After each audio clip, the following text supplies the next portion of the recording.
Хотел попасть к бывшей жене, оказался на скамье подсудимых. Верховный суд Коми передали уголовное дело сыктывкарца, который чуть не застрелил сотрудника прямо в дежурной части сыктывдинской полиции.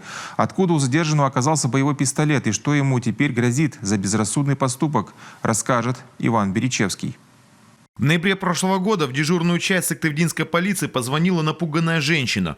В ее квартиру ломился бывший муж. На место выехал патрульный экипаж. На момент прибытия сотрудников патрульно-постовой службы правонарушителя на месте уже не было. В ходе осмотра прилегающей территории полицейским был замечен мужчина, который был схож по приметам.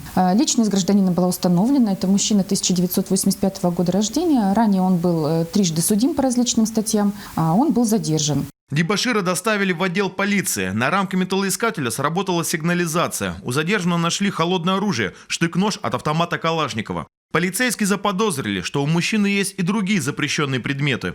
Производился его досмотр находящихся при нем вещей, в ходе которого он внезапно достал из висевшей у него на груди сумочки пистолет, заряженный боевыми патронами ТТ, направив его в сторону сотрудника полиции, который производил его досмотр. Получается, он нажал на спусковой крючок пистолета, но выстрел не произошел, потому что затвор пистолета заклинило.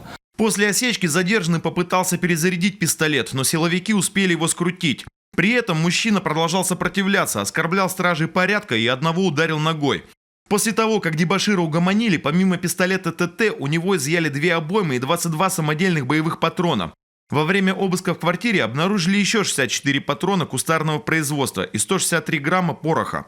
Кроме того, выяснилось, что 35-летний сыктывкарец размещал на своих страничках в социальных сетях посты экстремистского характера. Теперь за все криминальные подвиги, а прежде всего посягательство на жизнь полицейского, мужчине грозит до 20 лет лишения свободы.